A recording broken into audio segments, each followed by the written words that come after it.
todos, el día de hoy vamos a hablar de adolescencia, pero esta vez desde el desarrollo cognitivo. Entonces, para poder hablar de desarrollo cognitivo, es importante recordar las etapas que nos propone Piaget, unas etapas que están muy relacionadas con la edad cronológica de la persona, 0 a 2 años, 2 a 7 años, 7 a 11 años y en específico la etapa que en este momento pues vamos a trabajar, que es la etapa de 11 años, 11, 12 años aproximadamente en adelante, que estamos hablando de la etapa de operaciones formales. Para esta etapa del desarrollo, Piaget nos va a hablar desde el análisis matemático, diferentes capacidades que va adquiriendo la persona para sus procesos de pensamiento. Entonces, tenemos la capacidad de hacer análisis hipotético-deductivos. La persona ya no solamente va a pensar en un tipo de clasificación de los materiales, de la seriación, de la conservación de la materia, sino que va a tener la capacidad de hacer un análisis matemático mucho más profundo. Va a poder empezar a pensar en problemáticas que hay a nivel también social, cuáles son esas posibles causas que se generan, esas diferentes variables que están alrededor, y de generar deducciones, ¿cierto? Que grosso modo van a ayudar a explicar y a dar posibles soluciones a las situaciones. También tenemos la comprensión de textos. Si bien desde el lenguaje tenemos además un amplio conocimiento de términos, ¿cierto? De palabras, la comprensión de textos es mucho más avanzada para nuestros adolescentes, adultos, pues entendiendo que es una etapa que va desde los 11, 12 años hacia la adultez. Esa comprensión de textos está totalmente relacionada con la posibilidad de hacer un análisis mucho más crítico, mucho más profundo y mucho más comprensible. También tenemos, como les decía, la generación de hipótesis. Eso está muy relacionado con un pensamiento de tipo investigativo. Cuando te planteas una problemática de investigación, básicamente está recurriendo a ese pensamiento formal de Piaget. Sin embargo, los neopiagetianos pues comienzan a pensar, también comienzan a mirar la persona, el sujeto, desde una perspectiva mucho más amplia. Entonces hacen unas críticas donde dicen que la teoría de Piaget pues sí tiene unas viabilidades, pero que se queda corto en determinados elementos que ayudarán a comprender mucho mejor el pensamiento del adolescente, el desarrollo cognitivo. Entonces dice, bueno, pues deberíamos tener en cuenta las características personales, ¿cierto? Temas como introversión, temas como de género, el nivel también de formación que ha tenido la persona, el nivel de acceso a la educación, contexto e información del problema, no que tanta información le estoy proporcionando al adolescente o al adulto para que tenga esa capacidad de análisis frente al mismo. También la información que tengo, si le doy poca o mucha información, eso hace que el análisis también pueda ser pues más o menos profundo para poder identificar esas causas y esas posibles soluciones. Y claramente el reconocimiento de la metacognición. Para los que no tienen manejo de metacognición, desde la metacognición cuando lo hablan acá, tiene que ver como ese proceso con el cual yo soy consciente de lo que requiero aprender, de lo que voy a aprender, pero también cómo puedo identificar cuál es el mejor camino que yo tengo para poder llegar hacia ese conocimiento, qué dificultades tengo o qué habilidades y facilidades hacen que yo pueda facilitar mi proceso de aprendizaje. Entonces, los neopiagetianos abren ese espectro a ese pensamiento hipotético deductivo y dice, bueno, podría pensar, bueno, ¿y qué pasaría si? Entonces puede generar muchos más pensamientos de los que podría decir Piaget. Piaget mismo reconoce que de repente queda un poco corto dentro de su postura y que podría mirar otros elementos. Asimismo, David Elkin nos habla de 6 características de pensamiento que tiene el adolescente. Al hacer esta crítica, él comienza a mirar y a identificar que evidencia 6 tipos de pensamiento, 4 de ellos que van a ser un poco criticados, 2 de ellos que son un poco más aterrizados y que se consideran tienen un poco más de pertinencia. Los 4 primeros nos van a hablar desde idealismo y tendencia a la crítica. Cuando llegamos a la adolescencia y tenemos la capacidad de hacer este tipo de razonamientos, tendemos a identificar entonces como las múltiples posibilidades que tenemos y lo que quisiéramos saber o hacer. Cuando comenzamos a mirar todas las posibilidades que soñamos como adolescentes, pues comenzamos a identificar bastantes falencias que pueden haber dentro de nuestra cultura y nuestra sociedad. Luego entonces vamos a empezar a hacer esa crítica, no un pensamiento crítico, sino esa crítica hacia eso que no puede ser y los motivos que hacen que no puede ser. También tendemos una tendencia a discutir, entonces tendemos a refutarlo todo, a generar esos momentos como de discusión con los adultos cuando nos plantean ciertos elementos, ciertos argumentos y siempre tienen como, bueno, pero ¿por qué? ¿Para qué? Que son preguntas que vienen siendo de todas formas bastante viables. Tenemos un problema de indecisión, claro, como antes teníamos la perspectiva un poco más limitada dentro de las posibilidades y ampliamos nuestro espectro, pues el poder tomar determinaciones en principio resulta bastante difícil, bastante confuso para el adolescente. Y una aparente hipocresía, que si ustedes me preguntan, creo que no solamente de los adolescentes, sino que permanece también en los adultos, ¿no? Decimos que pues, queremos de pronto algo, pero cuando vamos a tener que enfrentarnos a una situación para que ese algo se cumpla, minimizamos nuestra conducta y no somos del todo coherentes. No hay una coherencia con lo que decimos, con lo que pensamos y con lo que hacemos. Luego entonces se identifica esta aparente hipocresía. También, ya esos otros dos elementos que voy a mencionar, sí están un poco más aceptados dentro de la postura que hace David Elkind, es la autoconciencia y autoaudiencia imaginaria. Entonces creemos que todo el tiempo somos el ombligo del mundo, como dicen, que somos el punto central y que todo el mundo está haciendo críticas a qué es lo que me está pasando. Creemos que todos pensamos igual que yo. De si salí mal vestido, si algo me está fallando de pronto, pues digo, no, todo el mundo se está dando cuenta, todo el mundo me está mirando, estarán pensando esto o lo otro, porque creemos que el mundo está como al ojo de la crítica de la persona. También hacemos suposiciones de la singularidad, fábula personal, por eso puse este personaje acá, y es el tema de que creemos que como adolescentes, como ya comenzamos a aterrizar los problemas, creemos que esos problemas son magnos, que son muy difíciles, desde que tenemos situaciones de vida demasiado complejas que difícilmente alguien nos podría tener y que vivimos una vida un poco más difícil que los demás. A esto lo llaman fábula personal. Pero como les digo, pues finalmente las dos que ven que están como más aterrizadas, que se ve que pueden ser pertinentes para diferentes culturas, son la de autoconciencia y la suposición de la singularidad. Bueno, ahora vamos a hablar un poco desde lo cognitivo, vamos a hablar también desde el lenguaje en la adolescencia. Dentro del texto que nos dan con Papalia, hablan un poco de conceptos que manejan los adolescentes, aquellos términos que generación a generación los adolescentes van acuñando, los van implementando y que resultan ser como lenguaje propios de ellos, ¿cierto? Pueden comunicarse, pueden comprenderse entre ellos y de cierta manera les sirve para que los adultos no lleguen a hacer esta intervención un poco invasiva dentro de sus dinámicas sociales.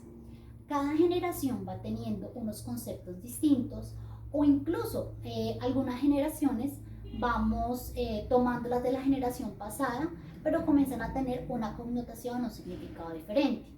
Este tipo de dinámicas frente al lenguaje, frente a esos conceptos, están muy determinados por lo que pasa dentro de la cultura. Para el caso de ahora 2021, pues claro, comenzaríamos a hablar no solamente desde lo que pasa entre nuestros contextos escolares y sociales, como lo hubiésemos hablado, de un adolescente, no sé, años 90, sino que ya tiene que ver con todo el tema desde las redes sociales, desde todos estos influencers, youtubers que existen, pues eso hace que el lenguaje comience a tomar determinados conceptos que usan esas personas que tenemos como referente, tema que vamos a entender un poco más cuando manejemos el desarrollo psicosocial en el adolescente. ¿Qué avances tenemos también dentro de esta parte del lenguaje? El lenguaje, aparte de que comienza a ser mucho más fluido, comienza a seguirse adhiriendo muchos más conceptos, también comienza a tener ese proceso de asimilación y acomodación dentro de nuestro discurso, ¿cierto? Por tanto, tenemos conceptos que no solamente son más y más palabras dentro de la uso de la cotidianidad, sino que también tenemos un lenguaje que va a ser mucho más abstracto, ¿cierto? Y eso también depende bastante de las dinámicas que tiene nuestro adolescente, nuestro adulto, porque a medida que vamos teniendo experiencia en un lugar específico, en alguna práctica específica, pues nuestro lenguaje se va adaptando hacia esas prácticas o hacia esos conocimientos. Y no solamente los conocen, sino que los asimilan y comienzan a hacer una reproducción adecuada de los mismos frente a un contexto determinado. Luego entonces también el adolescente, a diferencia del niño, comienza a tener una discriminación de contexto en el uso de su lenguaje. Entonces no va a ser lo mismo que yo esté hablando con mi par de pronto en un contexto cuando estoy en clase, que estamos en grupo, discutiendo, dialogando, a cuando ya tengo que enfrentarme a un contexto mucho más evaluado, ¿cierto? Entonces ya cuando tengo que ir de pronto frente a mi director, mi coordinador, cuando tengo que estar frente a mis profesores, cuando estoy haciendo pues una exposición, pues obviamente va a ser un lenguaje más dado hacia esa función que tengo en ese momento. Entonces esos son avances que son importantes reconocerlos dentro de nuestro adolescente. Ahora, si nos vamos dentro del lenguaje y pensamiento a hablarlo, hay que ver que también tenemos un cambio a nivel estructural, ¿cierto? Y un cambio a nivel funcional, ¿cierto? Desde lo estructural, pues tenemos un conocimiento declarativo, básicamente saber qué, algo que es demasiado memorístico, ¿cierto? Acá nos ponen el ejemplo de que 2 más 2 es 4 y eso ya lo tenemos automático porque ya lo tenemos totalmente memorizado. Conocimiento desde el procedimiento, saber cómo. Yo les ponía acá a mis estudiantes un poco el ejemplo de, bueno, cómo preparo un arroz. Entonces tengo la capacidad de identificar que hay unos elementos previos, que hay un paso a paso, que hay un orden para poder lograr algo. Y finalmente, uno conceptual, que tiene que ver de saber por qué. Esa parte explicativa, ¿cierto? Entiendo y conozco y uso los términos que requiero para poder explicar una situación. Fíjense que está muy relacionado, este último está bastante relacionado con el pensamiento hipotético deductivo que les mencionaba al principio. Y desde el cambio funcional, pues está desde todo el manejo que doy de la información. Claro, la velocidad para procesar va a ser mucho más rápida si yo pongo una operación matemática, si yo pongo, no sé, hacer algún análisis, va a ser mucho más rápida su respuesta, no va a requerir lápiz, papel o hacer el uso de los dedos como lo hacíamos cuando estábamos de niños, sino que tenemos la capacidad mental para hacer la operación. También tenemos aprendizajes y multitareas, sobre todo con estas nuevas generaciones que son tan multitasking y tienen la posibilidad de estar contestando un correo, pero al mismo tiempo estoy escuchando música o estoy en clase y estoy revisando, no sé, Facebook. Tengo la posibilidad de hacerlo porque tengo una atención, ¿cierto? Una capacidad de atención mucho más amplia. Y la capacidad de la memoria, sobre todo de memoria de trabajo, se amplía, se mejora. Puedo dejarle una información sin decirle debes recordarla y en un momento pedir que evoque esa información y fácilmente la va a recordar porque tienen esas capacidades. Claro, aquí si yo hago un punto y es que estos elementos de cambios funcionales es importante trabajarlos muy bien con los adolescentes porque los beneficios que también nos ha dado la tecnología dificulta muchos de esos procesos cognitivos que manejamos, ¿cierto? La atención, la memoria, el lenguaje comienzan a verse perjudicados a partir de la facilidad que a veces nos da la tecnología. Entonces los que trabajen, los que deseen trabajar con adolescentes, es importante que tengamos en cuenta estos elementos porque a futuro pueden ser una de las dificultades para los procesos de aprendizaje. Bueno, esta cognición, ¿cierto? Cuando hablamos del tema de cognición del lenguaje, también nos importa y nos lleva un poco a hablar del tema de la ética, de la moral. Entonces, yo acá les ponía un poco una foto de todo el tema de las protestas que estamos viviendo acá en Colombia y yo les decía, bueno, ¿por qué creen que yo pongo la foto? En evidencia fue fácil para mis estudiantes, mis pilos identificaron que es porque esperamos acá desarrollar ese pensamiento social, ese pensamiento crítico, saber que si estoy en este lugar, debo entender por qué lo hago, cuál es el objetivo de estar allí, cuáles son como esos elementos que me llevan a apoyar este tipo de protestas, y debo tener también un sentido muy ético y moral para poder comprender y no dañar, sino que hacer de una manera correcta esta participación. En efecto, según desde Kohlberg, Kohlberg nos propone unas etapas de desarrollo moral. Están muy relacionadas porque Kohlberg trabaja a partir de la teoría de Piaget, entonces también va a trabajar por edades, también va a trabajarlo como de manera escalonada, tema que hace un punto de crítica inicial tanto para Piaget como para Kohlberg, porque no necesariamente nosotros o nuestro desarrollo no necesariamente va de una manera escalonada, sino como en algún momento yo lo decía, tenemos una edad cronológica, pero tenemos una edad mental, tenemos una edad de desarrollo que de repente viene como no tan lineal, ¿cierto? Para Kohlberg, ¿qué diría? Pues en teoría deberíamos estar en un momento donde nosotros tenemos un sentido de responsabilidad, donde deberíamos entender y defender esos derechos humanos que existen, pues tenemos la capacidad de empezar a hacer un contrato social, ¿cierto? Tenemos ese sentido y esa responsabilidad social. Eso era lo que nos pedía.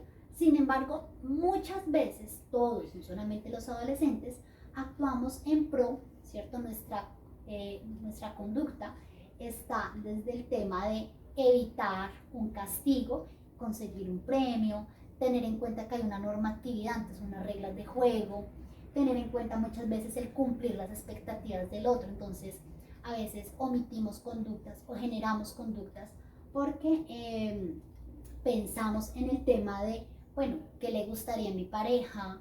¿Qué le gustaría a mi papá y a mi mamá? ¿Qué esperaría la profesora que yo dijera en este momento? Entonces, luego nuestro hacer, nuestro actuar no está tan mediado por esa escala totalmente moral que nos plantean de esta manera, sino que podemos tener en algún momento estos retrocesos, ¿cierto? Según Kohlberg también, entonces, bueno, venimos como por esas etapas, pero a Kohlberg le hace también sus críticas. Te dice, bueno, señor Kohlberg, ¿qué pasa con los amigos y la familia? Ok, yo acá no me iría tanto por la familia, si la familia deja unas bases de formación moral, cultural, pero para la etapa adolescente yo me preguntaría más, bueno, ¿qué dicen los amigos? Porque en la edad de la adolescencia estamos muy dados hacia el círculo social externo que son los amigos, y por ende también tiene que ver qué es lo que pasa con nuestra cultura, no solamente con personas que pertenezcan de pronto a comunidades indígenas, sino la cultura en general que nos rodea. Y por otra parte tenemos a Gilligan, ¿cierto? Gilligan, ella dice, bueno, pero ¿qué pasa con las mujeres? Hombres y mujeres no es exactamente lo mismo. Las mujeres tenemos muy en cuenta el tema del cuidado del otro. Entonces, pues hay que empezar a mirar que esta es una posibilidad de desarrollo, pero hay que mirar también estas variables que están alrededor. Cuando tenemos el desarrollo cognitivo, nuestro desarrollo cognitivo también está muy mediado desde el éxito del proceso educativo. Yo les comentaba inicialmente por acá que tenemos el tema de el análisis, la comprensión, y que le hacían unas críticas, y era desde el reconocimiento de la metacognición y también desde las características personales. Eso entonces se nos va precisamente acá. Bueno, ¿qué tanta motivación tengo por aprender? ¿Qué tanto quiero aprender? ¿Qué tanto puedo también poner de mi parte para que sea un proceso desde la autoeficacia de mi proceso de aprendizaje, ¿cierto? El nivel socioeconómico, lastimosamente, es otro elemento que nos va a hablar desde el éxito del proceso educativo, que tiene que ver con el desarrollo cognitivo, y es porque lastimosamente los niveles socioeconómicos más bajos no tienen la misma posibilidad que los niveles socioeconómicos más altos, por ende la calidad de la educación que va a aportar un proceso cognitivo no son mejores. Acá, me equivoqué, desde la parte de género, se identifica que los hombres no tienen como tanto, en su mayoría, no va a generalizar, no tienen el juicio como tal como lo tienen las mujeres para esos procesos de formación. De hecho, si ustedes van a mirar, el ingreso a la educación superior, a la educación básica, en este momento la tenemos en su mayoría, al menos en Colombia, la tenemos en su mayoría para las mujeres.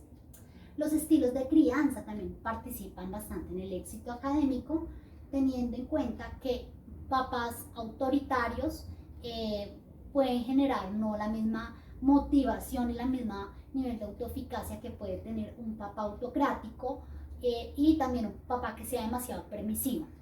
No se considera muy exitoso ni el autoritario ni el permisivo. Digamos que el punto medio, el punto exitoso ideal, sería un papá autocrático que tenga la posibilidad de poner unas normas, pero también de escuchar a su adolescente. Bueno, ¿qué necesitas? ¿Qué crees que hizo falta? ¿En qué podrías tú mejorar? ¿Qué podríamos nosotros mejorar para que tu proceso académico sea exitoso?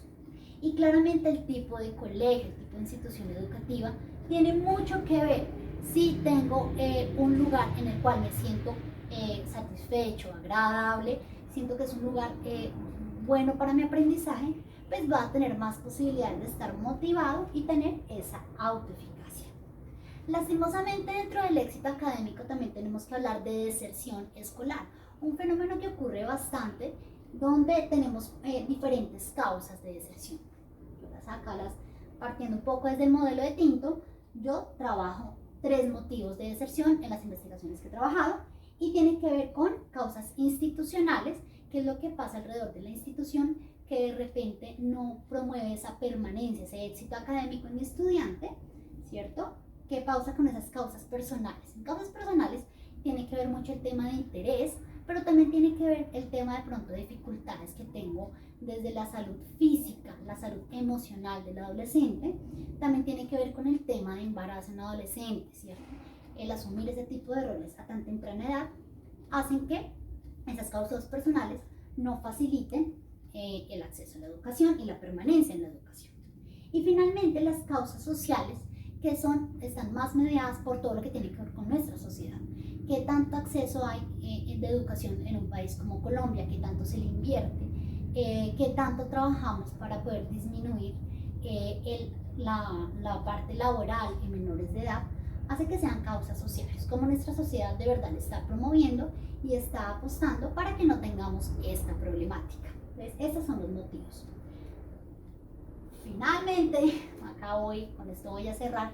Dentro de estos elementos, aunque la orientación vocacional o profesional a veces está muy relacionado con lo personal, yo veo que tiene que ver con las 3. Uno, porque qué tanto nosotros como institución hacemos una bienvenida, un acompañamiento inicial a ese estudiante que desea estudiar con nosotros, qué tanto yo también me preocupo primero por hacer un proceso interno desde lo que me interesa, lo que me gusta, en lo que creo que tengo las habilidades, y también, igual, vuelvo y juego desde lo social, qué tanto le apuestan a esos procesos o qué tanto exigimos que se den en las instituciones esos procesos de orientación vocacional para garantizar que eso que iniciamos sea algo en lo que permanecemos.